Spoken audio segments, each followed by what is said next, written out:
साहब आप यही यही जा? हाँ, कुछ बहुत जरूरी बात करे करला तोरा से अकेला में। हमसे? जी।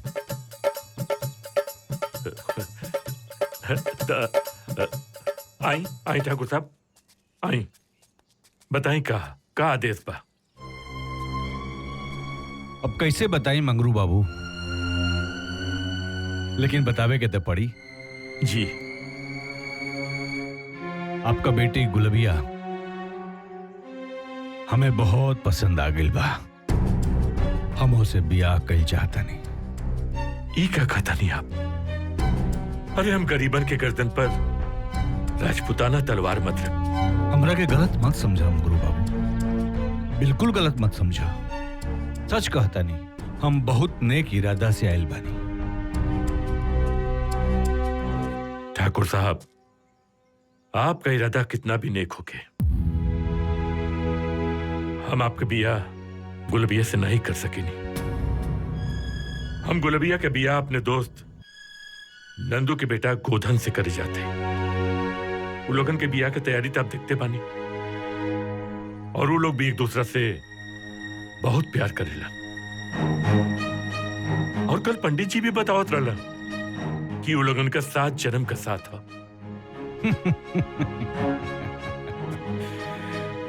मंगरू बाबू, 7 जन्म का बात छोड़ दा, एक जन्म का बात सोचा। एक जन्म का बात सोचा। सुन ले बाने की तू शतरंज बहुत पसंद बा। जी। तब तो यो मालूम हुई कि शतरंज के खेल में कबो कबो प्यादा भी वजीर बन जाला। हाँ, तो वैसा ही तू ए टोला का मुखिया बन जीबा। आप का कहता नहीं हमको समझ देखिए पहले। मंगरू बाबू, जब गुलबिया ठकुराइन बन करके हमारा घरे आई तो तू हमार ससुर हो जाइबा, और जब तू हमार ससुर हो जाइबा तब हम तो के कोनो चीज का, रुपया पैसा धन दौलत, कोनो चीज का कमी नहीं होके दे।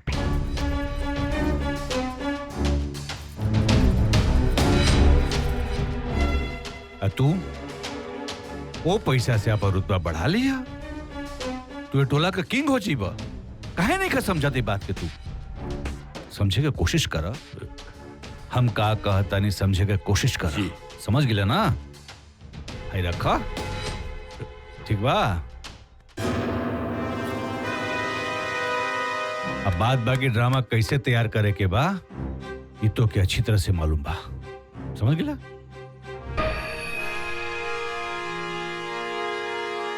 ठीक बा ना? चलो तनी। हाँ, नमस्कार नमस्कार।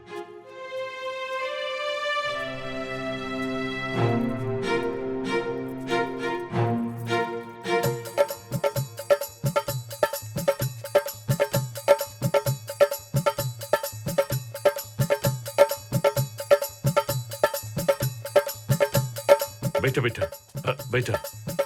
वाह, बहुत बढ़िया, वाह। का बात भइल ठाकुर साहब से? कुछ नहीं, ठाकुर साहब हम लोग के बस्ती के मदद करे खातिर कुछ पैसा देके घर पड़ा। बस ये बात भइला।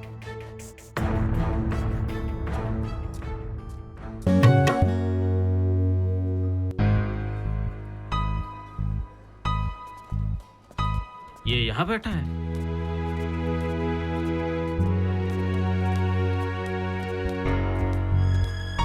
क्या भाई? अरे कहाँ खोए हुए हो? तुम्हें प्रोफेसर साहब ढूंढ रहे थे। यार मैं सोच रहा था पेंटिंग बनाऊं तो बनाऊं किसकी? कभी इन शहर के इमारतों की, तो कभी दम घोट देने वाले ट्रैफिक की तस्वीर, तो कभी आंदोलनकारियों के जुलूस की तस्वीर। क्या हम इन्हीं सब चीजों की तस्वीर बनाने के लिए चित्रकार बने हैं?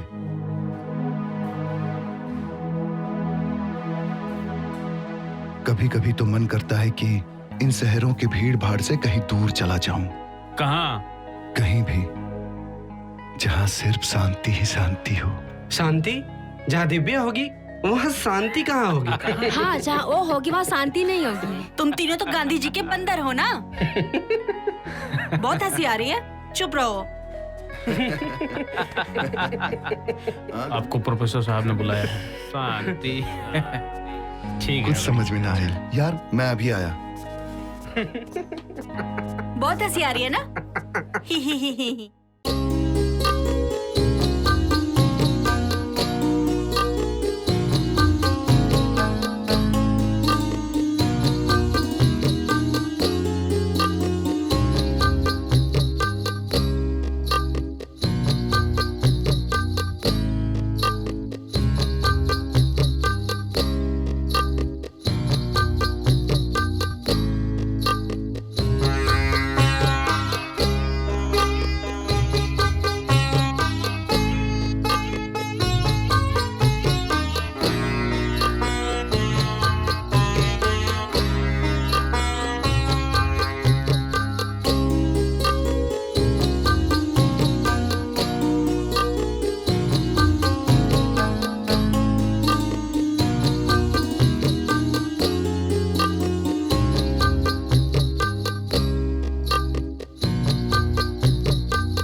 तो जो चित्र बनाते हो चित्रकार होते हैं।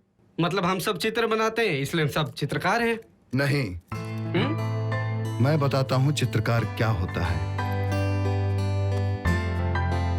चित्रकार वो है जो अपने विषय के रूपरेखाओं को स्वतंत्र रूप से जीवंत करे, प्रकृति और मनुष्य के द्वारा बनाए हुए किसी भी विषय को संवेदनशील बना दे। बिल्कुल सही। हमारा चित्र ही हमारे विषय की सुंदरता को, उसकी संवेदनशीलता को दर्शाता है। अच्छा छोड़ो, प्रोफेसर साहब ने क्या बोला? फाइनली हम लोग शांति के पास जा रहे हैं नए असाइनमेंट के साथ। सच में? सच में? हाँ। चलो चलते हैं।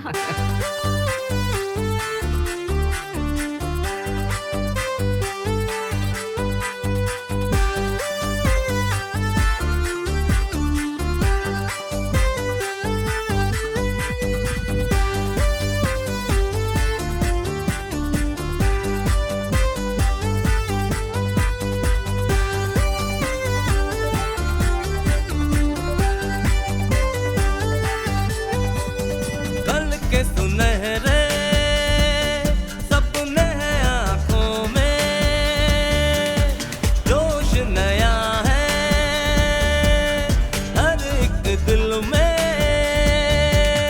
जीतेंगे हम ये सारा जहां, अब मुश्किल कुछ भी कहां। हम हैं नए नौजवान। जीतेंगे हम ये सारा जहां, अब मुश्किल कुछ भी कहा। हम हैं नए नौजवान।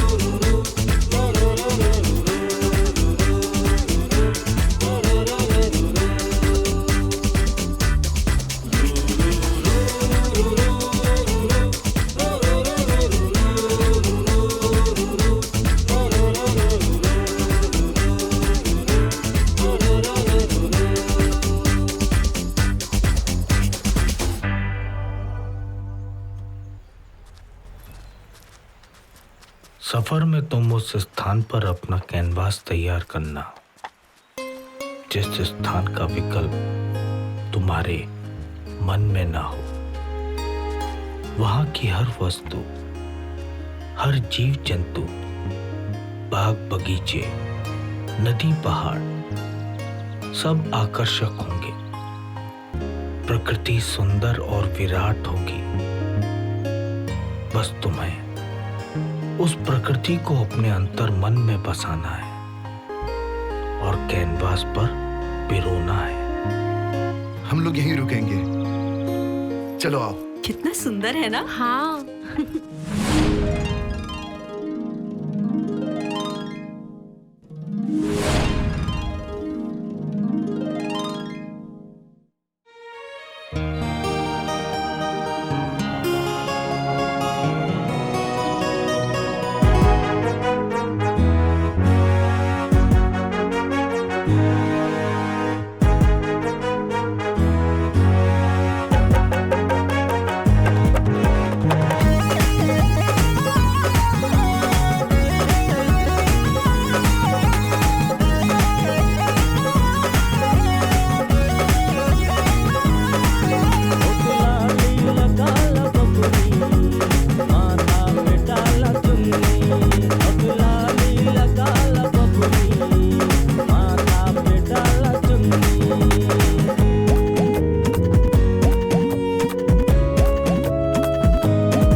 भोजपुरी गाना नहीं बजेगा।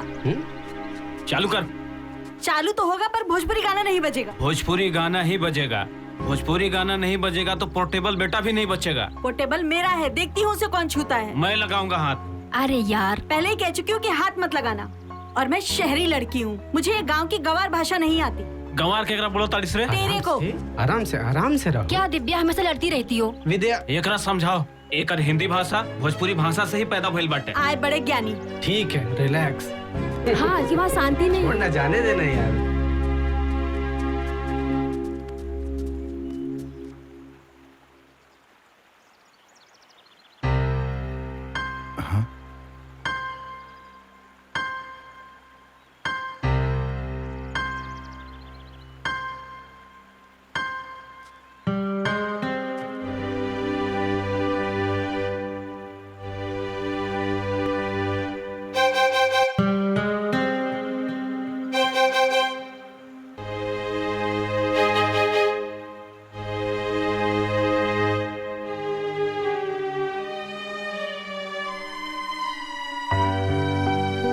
केबा,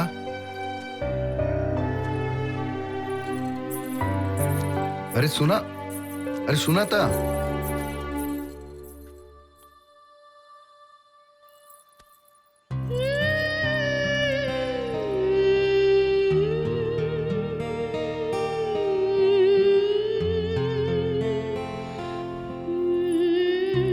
बहुत अच्छा गावेलू, एकदम कोयल के जैसन। कलाकार हवा? काहे? एगो कलाकार ही ऐसन बात कर सकेला। बुझाता कलाकार के बहुत अच्छा से पहचाने लू। का नाम है तोहार? गुलाबिया। वाह, बहुत अच्छा नाम बा। हाँ, एकदम देसी भी। हम पहाड़न लड़की के नाम देसी ना होखी तो का बिलायती होखी।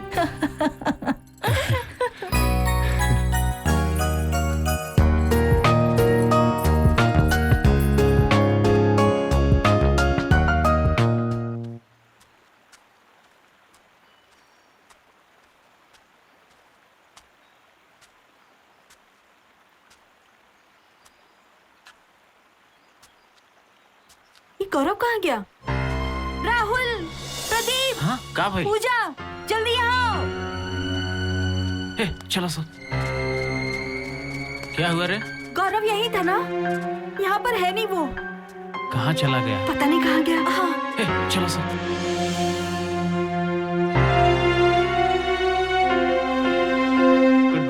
चक्कर में अपना टाइम बर्बाद कर रहे हैं हम लोग। इसी तरफ देखते हैं, लगता है यहीं पता कहीं नहीं आया कहाँ होगा। चला गया है।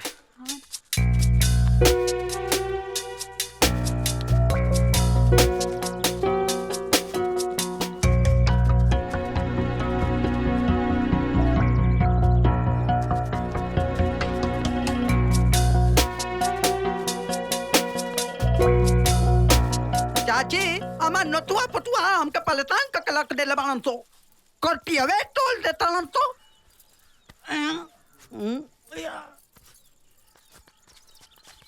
इनसे पूछते हैं। नमस्ते। नमस्ते। हमारे को यार भुला गइल बा, तू देख ले बड़ा यार तू लोग कहाँ से आयल बालदा? हम लोग बनारस से आए हैं। हाँ। और ये पूजा है। नमस्ते। मैं दिव्या, ये राहुल, ये प्रदीप। हमारा एक दोस्त खो गया है, अगर आपको दिखाई दे तो हमें बता दीजिएगा। दोस्त? दोस्त का क्या नाम है? गौरव। गौरव? ठीक बा, अगर वो ये बस्ती में कहीं दिखाई दे ना तो हम लोग के दलूल कबल कर दे। ठीक है काका। ठीक ठीक ठीक ठीक बा, प्रणाम। नमस्ते। परेशान कर दिया गौरव ने। ताती। हाँ। तो लोग अगर एगो लड़का के रखिया जा ना तो हम के कबल कर लिया जा, हम वो लोग के कबल कर दे।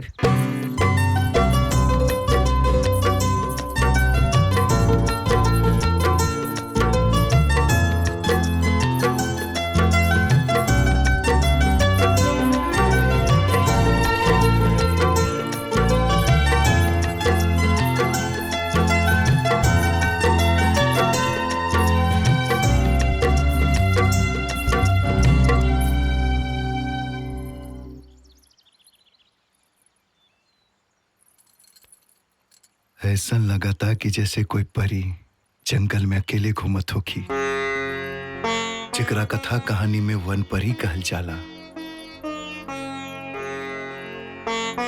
ऐसा लगता कि जैसे कोनो हम सपना देख रहल बानी। हम एगो चित्रकार बानी, तस्वीर बनाइले। तोहरा कोनो दिक्कत ना होखे तो हम तोहार तस्वीर बनावल चाहतानी। हम अभी रंग के झोला लेके अभी नहीं। हाँ? अभी तो हमनी के मिलल बानी जा, थोड़ा सा वक्त बीत जाए दा। ठीक बा। ठीक बा, तो हम चलत बानी। फिर कब मिलबो? हाँ, जब तू चाहबा।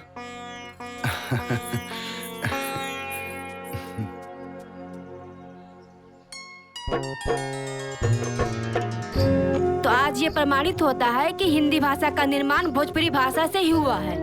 100%। कृष्ण भगवान भी भोजपुरी बोलत रहन, जेकरा ब्रज भाषा कहल जाला। सही कह रहल बा राहुल। तुम सबके सब भोजपुरी ज्ञानी हो।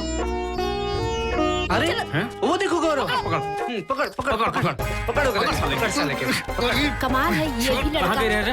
कहीं भी चला जाता अरे है। कहीं ना, यही आसपास घुमात रहनी। अरे आस पास ये तो हर बाप के बगीचा ना है, एजा जंगली जानवर भी होला, बुझला? छोड़ छोड़। पता बा, लेकिन असल में यह स्वर्ग है। हाँ बेटा, तोरा तो स्वर्ग लगी, काहे कि तोहार बाप फिलोसफी पढ़ा के भेजले बड़े ना। हमनी के तोरा खोजे के चक्कर में कितना कांटा घोपाइलू तो तोरा ना लोकी। अच्छा ये सब छोड़ो, पता है गाइस आज हम लोग क्या देखे? का? यहाँ से करीबन 3 किलोमीटर दूर आदिवासियों की बस्ती है। अच्छा ये सब छोड़ा, तू क्या देख रहा? हम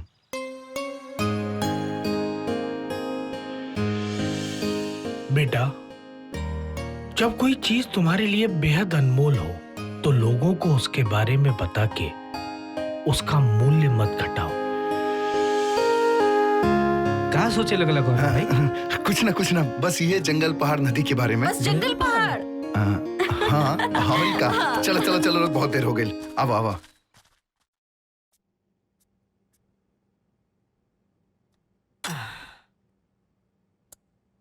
ला खीर टेस्ट करा।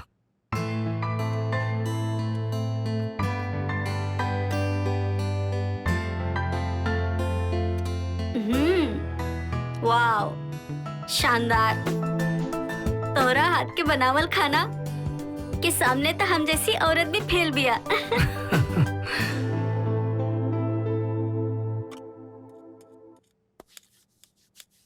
आज लिखे खातिर हमरा दिमाग में कुछ ना रहल, ऐसे तोरा लगे चली आई नहीं। सोचले कोनो न कोनो विषय मिलिए जाई। और तोहार बेटा भी नहीं खे तो हमार और तोहार साथ भी मिल जाई। अच्छा कहलो। मीना पूछा, का पूछल चाहता रू? हम गौरव की मम्मी के बारे में जानल चाहतानी।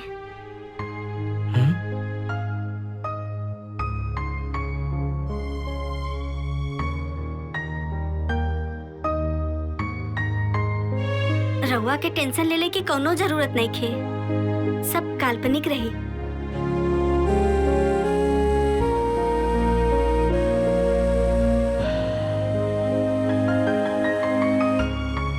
गौरव की मम्मी हमार धर्म पत्नी शकुंतली एगो लोक नर्तकी रही।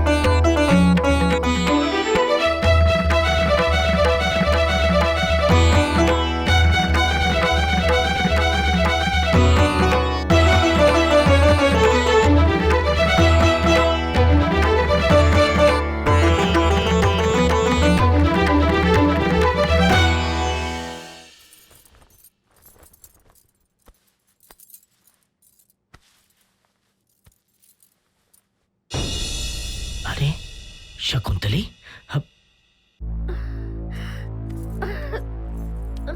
जब वो गर्भवती भइल तबले ओकरा अंदर अलग किस्म के बदलाव आवे लागल।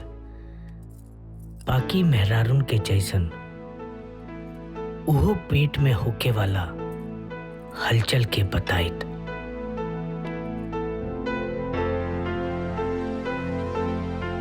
ए जी।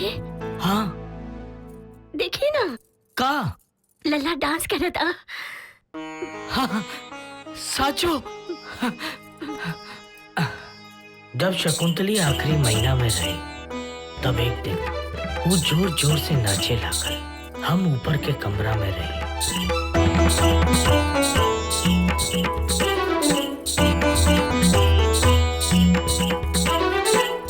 आवाज सुन के बहरे आईनी था देखा तानी कि शकुंतली एगो पागल मेहरारू के जैसन नाच रहल बिया। शकुंतली शकुंतली शकुंतली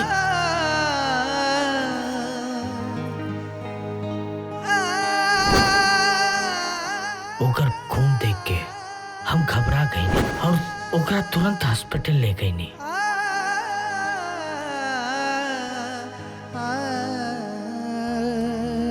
डॉक्टर साहब जी अब कैसन तबीयत बा?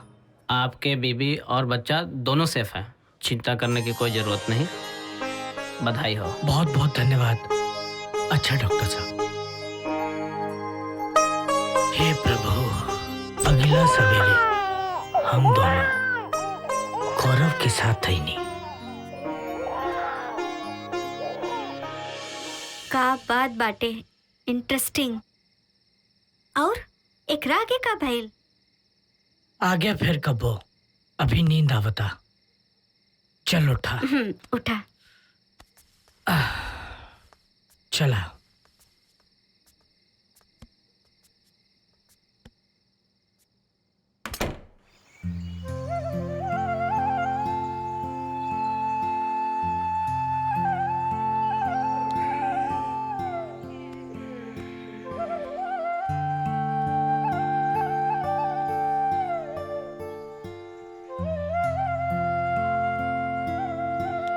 ए राहुल, राहुल, दिव्या, अरे ये सवेरे सवेरे गौरव कहाँ चल गई?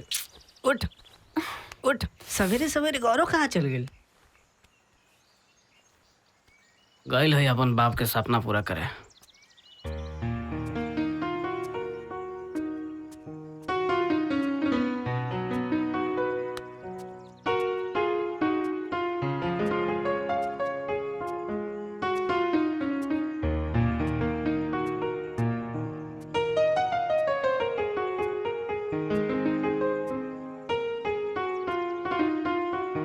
अरे अरे तू हो कमाल बाड़ो, पेड़ पे चढ़ गईलू।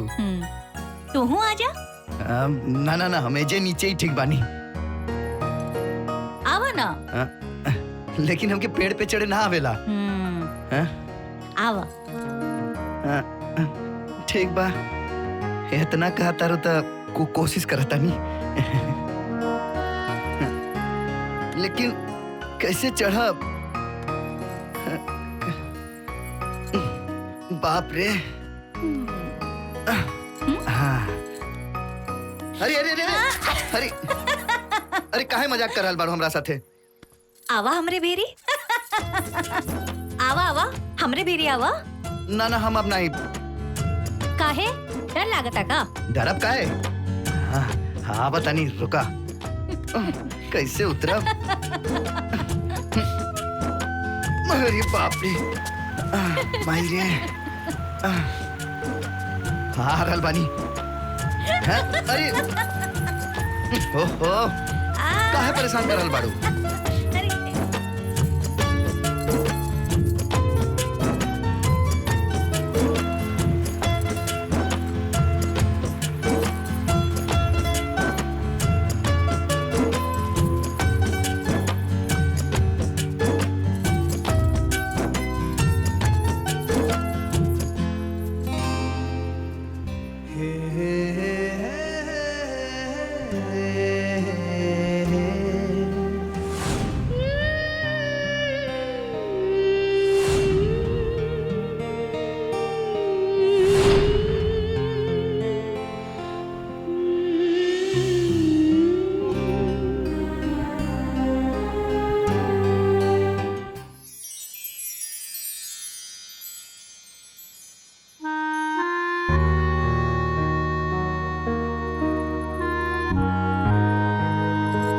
आज हम तुम्हार तस्वीर बना सकीला?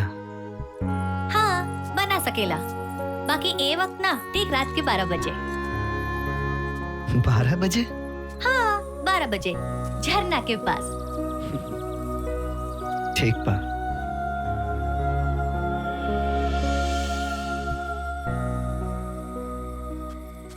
तोतले ने तो मेरा दिमाग ही खराब कर दिया। मन तो कर रहा था कि उसे 2-3 जूते मारूं। ओकरा बाद तो तू ये जंगले में ना दिखाई दे। तू चील कौआ जैसन तोरा नोच खैता सन। हो गया तुम्हारा? चुप रहो। हाँ यार, उस तोतले के मुझे शराब की बात आ रही थी। ओ सिट। सच कह रही हो। हाँ गाँवटी है ये सब।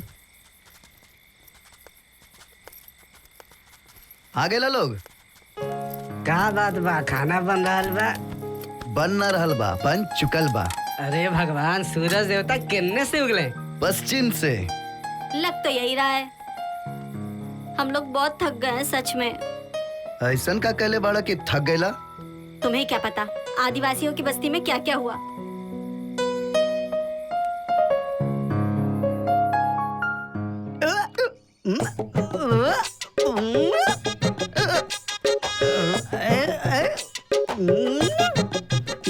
हमारे गांव में चित्रकार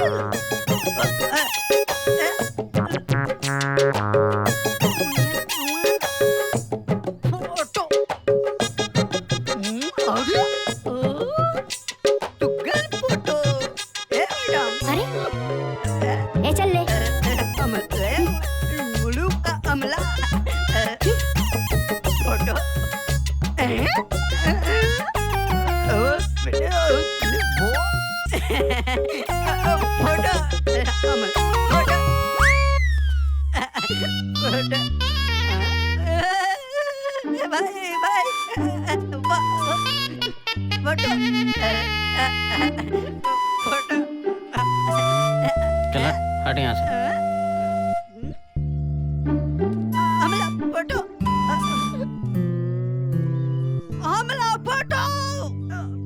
जा यार।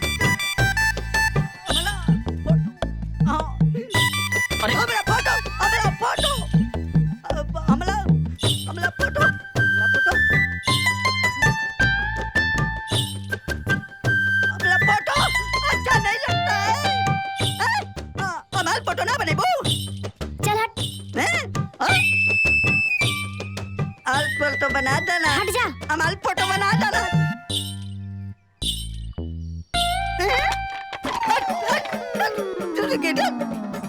अमाल फोटो बनाओ। अमाल फोटो बनाओ। ना बनेबू? पागल है ये। चलो चलो यहाँ से निकलो। चलो चलो चलो चल दिव्या भाग। फोटो ना बने। जल्दी कर। जल्दी कम लिखो। ना फोटो ना चली दे। भाग गई यहाँ से। भाग कर तो। भाग जा तो यहाँ से। हमले गांव में आके अमाल फोटो ना बने तो। तू लोग का हाथ तो हुआ था। मडाली होता है यहाँ। शौक लगल बा।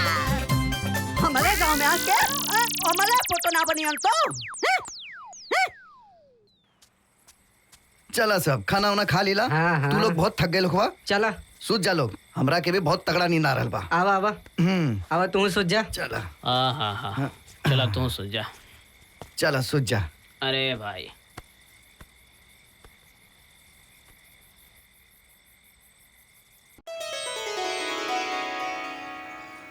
हरिओम हरिओम हरिओम हरिओम।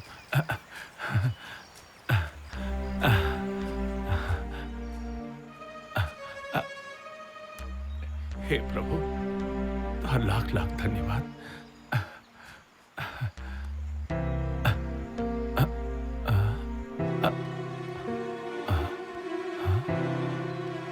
उठा बेटा उठा। अरे बेटा बेटा, हम बाबा भगवान दास, शीतला मंदिर के पुजारी। नमस्ते। खुश रहा खुश रहा। अरे घबरा मत, डरा मत, यहाँ और दूसरा क्यों नहीं के। हाँ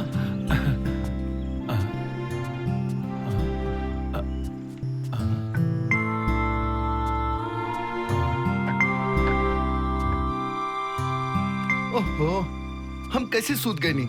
पेंटिंग भी अधूरा रह गई। गुलबिया कहाँ बिया? लेकिन रउआ गुलबिया के कैसे जाना तानी? अरे बेटा, महादेव महादेव, हम तो तोहरों के जाना तानी। हमरा के। तू गोधन बाड़ा नंदू के बेटा। बाबा हम गौरव हैं।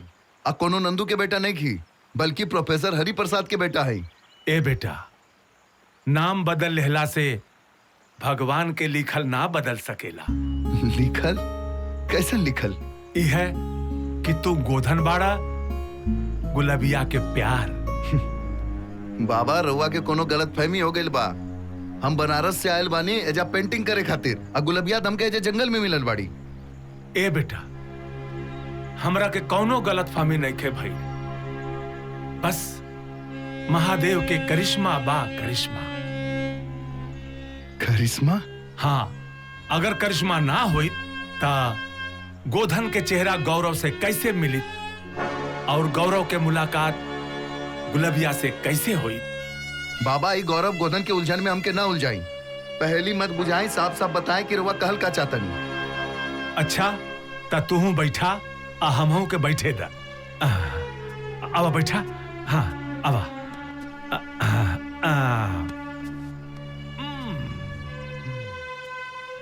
देखा, यहां से कोस भर दूर पहाड़ी के वह पार एगो गांव रहे।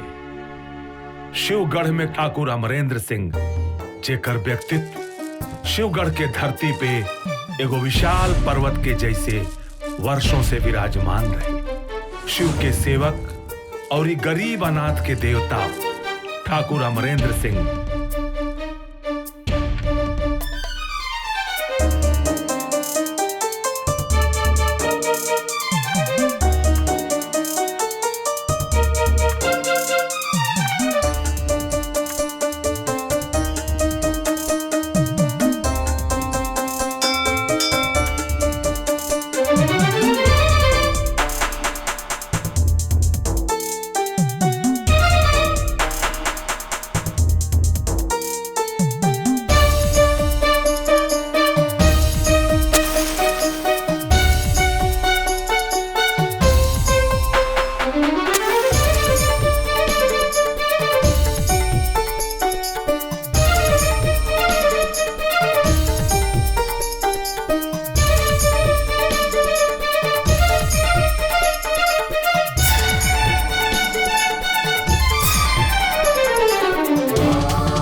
एक अनाथ लड़का के अपन शरण देके लखन नाम दिहले। लखन ठाकुर अमरेंद्र सिंह के छोटा भाई के जैसन रहे, जेकरा दुनिया लखा के नाम से जानत रहल। लखा ठाकुर खातिर जान दे भी सकत रहे और ले भी सकत रहे।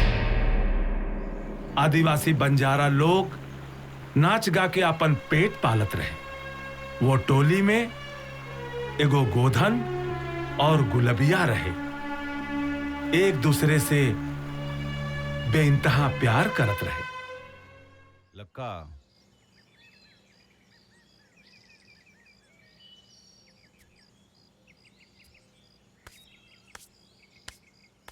लक्का आओ तनी। अरे खाली डंडे मारत रहब कि जोन काम देले बानी तोनो करब?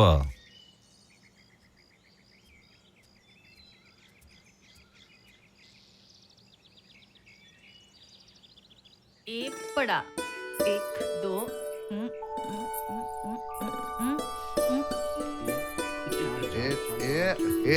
कट गई।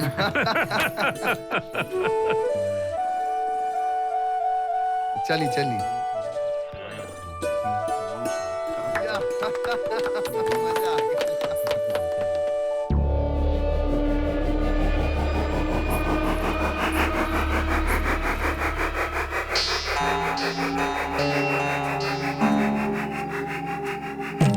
प्रणाम प्रणाम प्रणाम।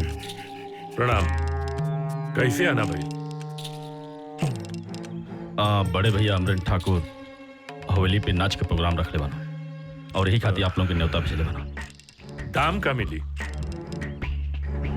जितना तो के मिलत हुई ना, जस्ट ओकरे तो गुना। और हाँ, कोनो नौसिखिया के मत बेच दिया। ठीक बा, सौदा पक्का। तब ठाकुर साहब के हवेली पे हमरे सबसे अच्छा नर्तक गोधन और गुलबिया नचिया।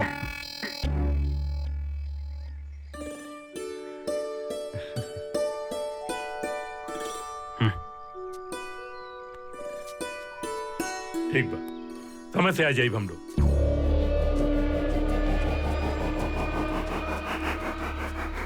काल्हे के नाच के प्रतिनिधित्व गोधन और गुलबिया करी हैं।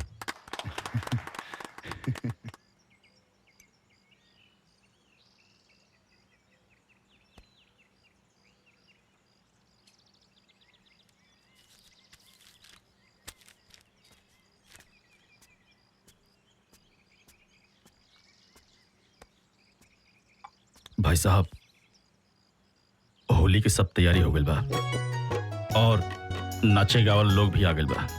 बस आपकी इंतजार बा। ठीक बा, चल हम ठकुराइन के लेके आवता नहीं। ठीक बा?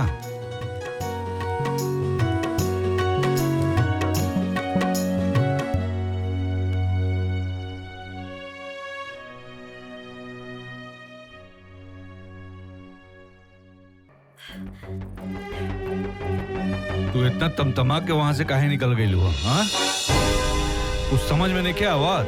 बाकी वैसे सब मेहमान खुश होके गई, सबके मजा आ गई। मेहमान की चिंता छोड़ी, लागते रहुआ के ढेर मजा आ गइल बा। तू इतना अंगार के तरह लाल काहे भइल जात बाड़ू? हमरा समझ में नहीं आवत बा। होखी ना, फट से माला उतार के ओकरा गले में डाल देनी। लागते उन्हें चीना ढेर पसंद आ गइल बिया रहुआ के। पसंद आ गइल बाटे।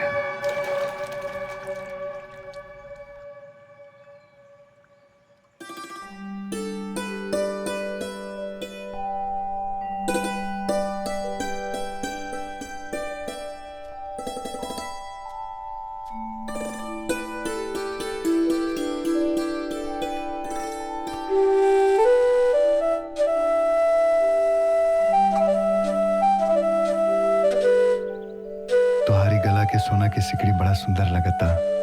हमरा से भी सुंदर? अरे नाना, तोहरा से सुंदर ते धरती पे कुछ ना हो सकीला। बाकी का? बाकी कुछ ना, बाकी हम मछली पकड़ता नहीं। बोला ना, बाकी का? अरे कुछ ना।